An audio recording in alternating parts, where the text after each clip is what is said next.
Hello, beautiful people, and welcome to another segment of Complete Wellness with Cindy, the Busy Woman's Cheerleader. This is the channel where women from all walks of life can stop by, get tools and resources to help them thrive 360 in mind, body, spirit, and finances.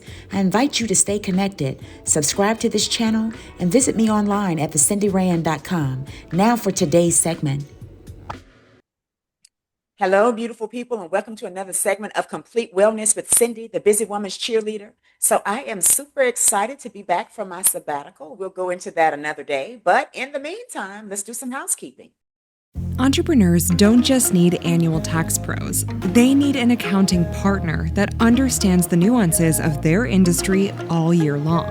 Envision Tax and Accounting Services supports you and your business with full-service accounting, bookkeeping, payroll, tax services, and expert business consultation, delivered by a team with over 3 decades of experience.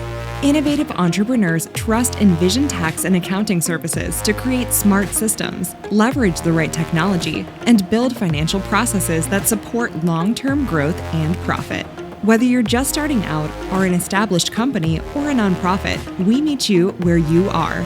Customizing virtual or traditional accounting solutions that fit your workflow, budget, and goals. Got questions? We've got answers. Contact Envision Tax and Accounting Services today to schedule your free consultation. Visit us at www.etaaservices.com or by calling 407-951-1492 and let us help you enjoy your envisioned business. That's www.envisiontaxandaccounting.com or 407-951-1492. If you don't like something, change it. If you can't change it, change your attitude. And that comes from Maya Angelou. I am so super excited, as usual, for our guest today because she's going to help us do even more housekeeping. So her name is Renee Hastings out of Atlanta, Georgia. She is the president and CEO of Executive Help Now, a virtual assistance agency, something that we all need, okay? She's been in business in different realms for 15, 20 years, and we're so super excited to have her here today with us to talk about delegations and how important it is for us to thrive with these delegations for success. Please help me welcome Renee Hastings. Hello. It's great to be on the show. Thank you. Thank you so much for being here. I am so super excited. So listen, tell us about your journey and what led you to start the business of virtual assistants and what basically got you to that point of wanting to work as an entrepreneur. So my journey goes way back. It goes back to my grandfather, who was a sharecropper from the South in the United States. Okay. And my grandfather ended up moving his family from the South to an Amish community in Wisconsin. Wow. Now, for those who are just in listen only mode, I'm a Black woman. My grandfather was Black. He moved us to an Amish community that was all white. And we were the only Black experience that everyone in that community had ever had.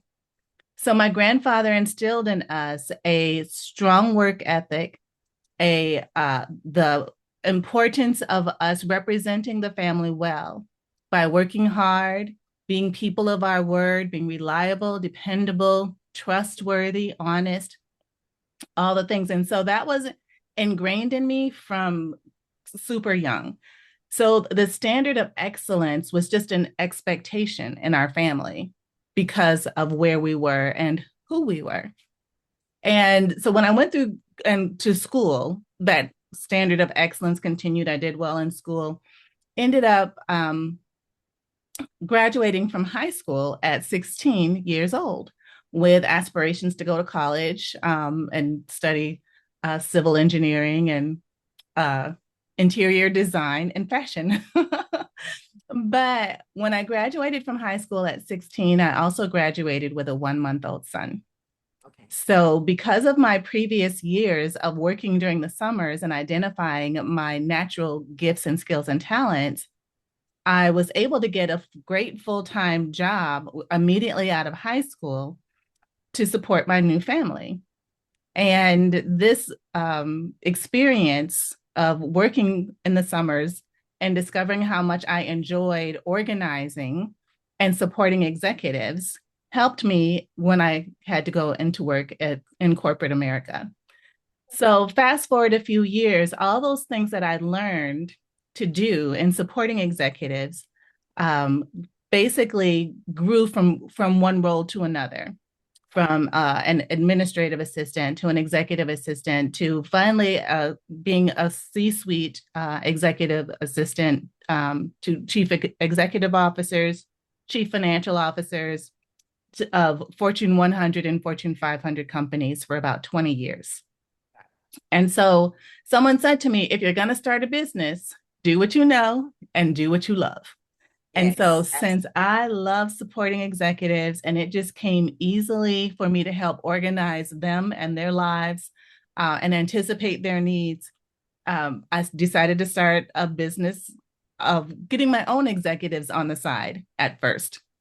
While I still had my full-time day job, I was kind of seeing what I could do on the nights and weekends for my own clients. And my clients' experience with having an assistant improved the quality of their life so much, they kept telling their friends. And the more friends they told, the busier I got on my own business. And things started to not go so great on my day job. So in 2020, I had to end up getting my own assistant because I was working so many hours. I would go to work in the morning from 8 to 5, then come home, try to cook a meal for my husband and spend a little bit of time, start on my business at about 7 or 8 at night, not get to bed till about 2 or 3 in the morning, take a nap, and then get up again at 6 to be back at work at 8. That is not sustainable. And so I had to end up getting my own assistant. And when I got my own assistant and I was able to feel what my clients were feeling, the relief from being able to delegate, I said, everybody has got to have an assistant. Everybody needs an assistant. So in 2022, I left corporate America, been full-time, 100% all in the business. My first assistant is now our business operations manager. She oversees a team of success coaches who oversee a team of about 30 assistants that we now have on our team. awesome. That is awesome. I'd love to hear like the grassroots of these businesses.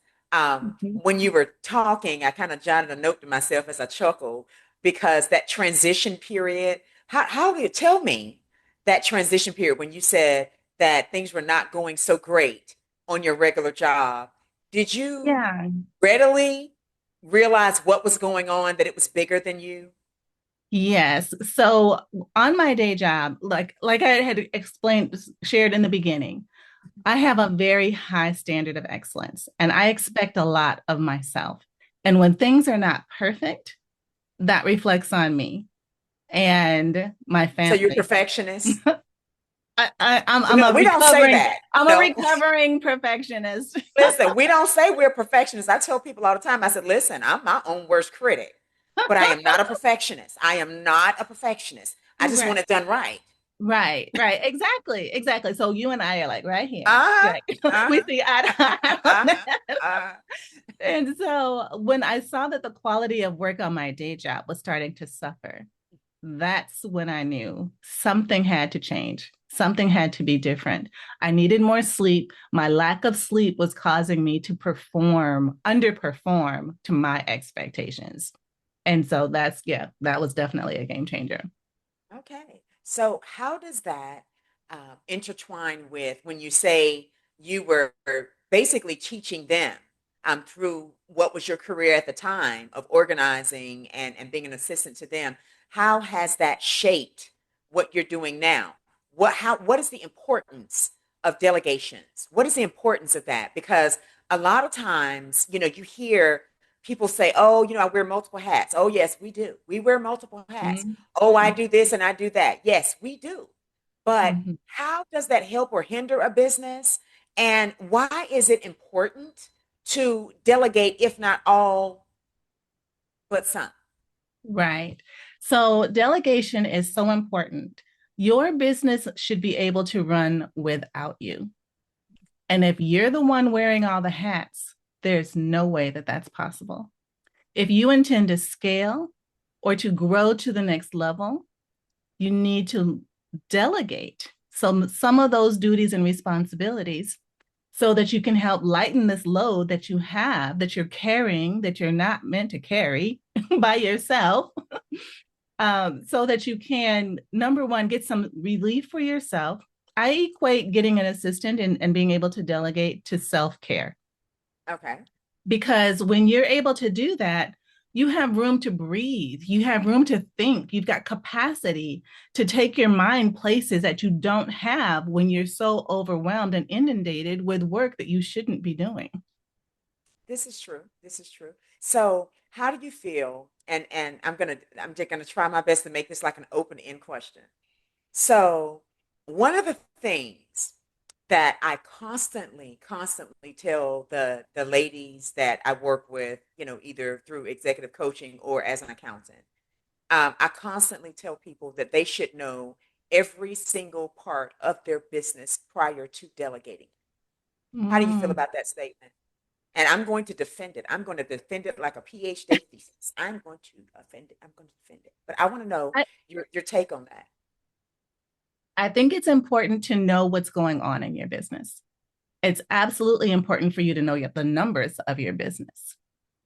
Um, what I think is super critical as part of that is for you to be able to help your person understand what it is that needs to get done in their lane, allow them the freedom to do and execute on that the way that they do best, because that's what they do best, or you wouldn't have hired them. And then check in with them to see how things are going as it relates to your goal and the end result of what it is that they're trying to accomplish. Okay. All right. I'll accept that with a smile. And the reason why I say I'll accept it with a smile is because oftentimes, especially with new entrepreneurs, um, they want to hire too quickly, and then Mm-hmm. you you're hiring people, but the vision is still in your head. My mother told Mm-hmm. me years ago, I was working, I think, what was it? Nope, I was building a swing. Listen, I'm a hammer and nail in disguise. So I was building, I kid you no lie, I was building my daughter a swing set, like one of those outdoor, the big wood ones. And so I ended up getting into that because I was trying to pay somebody to do it, because a lot of times if I don't have to do it, I'd rather delegate it. But at the Mm-hmm. time, the math wasn't mathing for the size, the Mm-hmm. size Mm-hmm. versus what you're telling me you're going to charge me. It just wasn't mathing. And I'm Mm-hmm. a dollars and cents type of person. And I was like, man, I mean, I could do that myself, for Mm-hmm. do a big one and put a mama swing and bench and everything else, which I did on there. What? And yeah, oh yes. That's why I tell people, don't put me in a box. There you Most of us ladies do not put, I really like the outdoors and I really like building. I really like Mm-hmm. building. So what happened was, um, it took me like a week in between work and all the other stuff, other mommy duties. And it Mm-hmm. took me like a week, but I took my time because at the time I think some kids were teasing my daughter because she didn't have anything to, that was huge to play with. And they had those little swings, the iron swing Mm-hmm. sets from back in the day. And Mm-hmm. she was an honor roll student. And I said, listen, I said, don't you worry about it. I said, Mama's going to get you something good for your birthday. You just keep doing good in school. And so I was trying to find something that was really like, impactful that she could enjoy. And then, have her buddies or friends. I don't like to call friends, but have them over as well. Long story short, my mother came to visit us. And, that's really where I get that from. That will, climb on top of a building and start hammering and fixing shingles. I get that from my mother. I mean, we are girly girls, but we kind of rough around the edge when it comes down, to I love. actually like our outside projects. Uh-huh. But long story short, she said, so she's standing there, she has a hammer, and I don't know, I think my daddy might have been there, but my daughter, a couple other people, and she's standing there and with her hands on her hips, and I'm just working because I'm in my head, my favorite place to Mm-hmm. in my Mm-hmm. head. She Mm-hmm. said, Cindy, she said, where are your plans? I said, oh no, Mama, I'm going to put this over here and that over here and this over here. She said, Cindy, nobody can help you. They don't know. We don't know how to help you because it's all in your head. She said, Right. you've got to get it out of your head so you can lead us as to how to help you. You see where I'm Yeah. going? Yes. Yes. This One. was many, many years ago. But Mm-hmm. that simple phrase carries me to this day in all the different capacities of Mm-hmm. delegation. Mm-hmm. Sometimes it's like my baby, I don't want to let it go. But Yeah. I know I have to get it out of my head onto paper. Even with the Mm-hmm. nonprofit that I have, I was leading multiple groups, I mean, large groups of volunteers, even, different things that I do. I would write it down, even if I sketched it out. What she said to me about how to delegate has Mm-hmm. carried me for many, many decades and years later in business. Mm-hmm. Because no one can help you if it's up here locked in. You've got to That's get it out, write it down. See, I've got paper everywhere. Write it down. right. Write it That's down. right. Write Yeah. down what your plans are, where you're trying to go. And like you just said, give them the space and the ability, and I would say an ounce of trust, okay, an ounce of trust Mm-hmm. to get me to that destination your way. And Right. so, even in that particular arena, I often say, listen, I'm not going to tell you how to get us there, but get us here. This is where we need to be. This is the bottom line of where we need to Right. be. And Right. so, with that being said, it gives them the opportunity to grow, make an impact, and think cognitive skills Yeah. to use theirs so that you're Yeah. not burning your brain out, you know? That's right. So when I tell people, and a lot of times the reason why I say know your business from top to bottom before you delegate, it goes back to what I was just saying with them. They want to get this person back to say that they're bossing somebody. Leading and bossing are different. It's Mm-hmm. different. I agree. You, Yeah. you know what I 100%. mean? You lead by Yeah. example. That's You don't right. boss. I don't like to be bossed around. You're not the boss of me. You can Right. lead, but don't leave me out in the middle of the ocean with one paddle and you don't know how to get us back to shore. You see? Right. Right. You see what I mean? Right. But Exactly. in just delegation is a part of mental health. Mm-hmm. That's Yes. a part of mental health, sharing Yeah. the load and growing. Yes, Yeah. I stand Mm-hmm. firm that you need to know, especially when you're starting a business from scratch, grassroots. You need Mm-hmm. to know how to do it so that you can teach someone else how to do it. Not you Right. know how to do it so you can boss them around. No, that I agree 100%. You need to know it so you can teach them how to do it. Yes, yes, And so you can know if it's being done right yes, and if what's being done is um, productively the way it's supposed to be done. Like if you know you're supposed to be able to do 10 graphics in 30 minutes yeah, and it's yeah, taken someone else 2 hours, then you yes. know that there's a problem. But if you Now don't know how to see, do graphics, then you wouldn't know. that's why I said, you're so smart. And I knew that was coming because that's the bottom line reason. You Mhm. can't create metrics and expect outcomes if you have someone, and a lot of times they're hourly paid contractors. And Mhm. if you know, like you just said, it takes you an hour to do 30 graphics and it's taking them 4 hours and they're clocking you for that math is not Yeah, math. that's right. That Exactly. And is, so it's that, not but math. I would go on further to say that once you know and you are able to now gauge that metric, there's no need for you to continue making graphics. Yes, yes, Yeah. absolutely, absolutely. Yeah. So So you with might need to find a new person who has a higher skill set and can get it done quicker. But what would be your top three reasons and execution for delegations?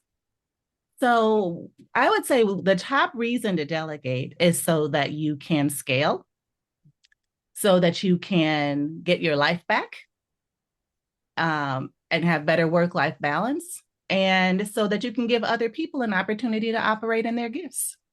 Okay, okay. So, Yeah. what are your go to strategies for improving business efficiency without burning out you or your team? So one of the things I think most people, and I don't even know if I should say most people, what in my experience, the founder or leader of the business ends up being the bottleneck for decisions that need to get made. So I strongly encourage our clients to not, when they are delegating, making sure that with that delegated task also comes some judgment and authority to operate and make decisions that are in the best interest of the company. And it's based on what they have shared with their person about the company and what their desired goals are and what their desired outcomes are. You can share all this high level information with your person and allow them that freedom to help you not get decision fatigue by having to be the one to make all the decisions for the company and be that approval bottleneck. Sure, you may have to set some layers and maybe up to $500, somebody approves something between 500 and 5,000, somebody else approves something. There may have to be some layers to that. But that's so important if you're going to be successful and have a balance and have a company that's not running you, but a company that you're actually running. Awesome. That makes sense. That makes super sense. So, what has entrepreneurship taught you about the authenticity of leading with purpose? Entrepreneurship and leading with authenticity. So, my team often says to me that they enjoy working with us, that they enjoy being a part of our culture, that they have left corporate America to do their own thing. And it's in this environment where they are thriving because they are appreciated, because they are recognized, and because they're given challenging work where they are given this freedom and to truly be able to contribute to somebody else's dream and that sort of thing. And the way I lead is purely from this place of servant leadership. I have a servant leader's heart. And if there's anything that I can do to open up a door for you or to help you gain some experience that you're looking for, I'm all about it. And I'm going to look for that for you because I want nothing but your success. Because when you are successful and you're representing me to our clients, and a lot of times our clients to their clients, that makes it so that all of us are successful and we all look good because I have led with authenticity, and they can truly see my heart. Awesome. That is awesome. I love that. I absolutely love that. A lot of times people lose themselves into entrepreneurship. They'll lose themselves. They'll lose their personality. And I talk a lot about wealth and health, and we're all still works in progress trying to get to that goal, that tangible, okay, this can be checked off. We're trying to get there. But again, it's just very important not to lose yourself and your bottom purpose. And even when we spoke the other day, I think it was yesterday, that's the common denominator: servants. We're here to serve. We serve in different capacities, but we're here to serve. That's right. Jesus himself came to serve. That's right. We are here to serve. And when you have, if I could, when you have that servant leadership mindset, then people see it. People, not just your clients and not just your team members. It reflects off of you. It just, and I'm not a whole vibration person and all the things, but I believe that when people see how genuine you are, it draws more people to you. So you don't even have to strive to be successful. The success comes because of how you have operated out of your own natural purpose, just authentically. Yes, absolutely. That city sitting on top of a hill that cannot be hid. Okay, that's right. That's another story for another day. That's right. Be the light. I am not. But listen, I have so enjoyed you. How can people get in contact with you afterwards? What are you doing? How can they get in contact with you? Well, I would love for people to stay in touch. We have an amazing website that our team created at executivehelpnow.org. In our future, we have also out of our clients, we have started, one of our clients is a professional podcast producer, and we support him in producing his shows. So I actually started a whole nother business of producing done for you podcast production services. So I would love for people to check us out at livestreameditors.com if that's something that they want a show but don't want all the work and time associated with doing a show. They just want to show up and talk. That's when they can give us a call. That works. That works. That is so awesome. So basically, what we have learned today: delegate, delegate, delegate from the floor up. Delegate. It's a part of your mental health. It is part of your peace and your growth as well within your business. And I would say even within your life, you have to delegate. You have to be willing to pass on that knowledge to someone else, which in turn makes you look good as well because you taught someone. You're building somebody, pulling somebody as you rise. Well, that is it for today. Thank you so much, Renee Hastings, for being here. And we will see you next time. All right. Thank you. It's been fun. Are you looking for a savvy speaker to add value to your upcoming event? Cindy, the Busy Woman's Cheerleader, empowers groups across the globe to thrive 360 on purpose in mind, body, spirit, and finances. As a dynamic speaker known for delivering insight in a relatable tone, Cindy brings real-world experience, practical strategies, and an energy that keeps audiences engaged from the very first minute. She's a thought leader, serial entrepreneur, author, leadership coach, humanitarian, and purpose pusher that produces impactful dialogues. Her style blends clear expertise with authentic storytelling and humorous candor, making even complex ideas attainable and actionable for every audience, be it faith-based, co-ed, or secular. Whether your goal is to empower, educate, or spark positive change, Cindy creates an inclusive environment where people feel seen, motivated, and ready to act. She's now accepting new speaking engagements. Book the Busy Woman's Cheerleader today. Submit your request by email to thrive@thecindyrand.com or online through www.thecindyrand.com. Make your event most memorable, and remember, together, we can thrive 360 on purpose. Thank you again for tuning in to Complete Wellness with Cindy, the Busy Woman's Cheerleader. Follow me on social media at Busy Woman's Cheerleader. Remember, together we write our stories, share our journeys, create memories, and leave our marks in history. Until next time, peace, blessings, and joy be multiplied to you. Ta-ta.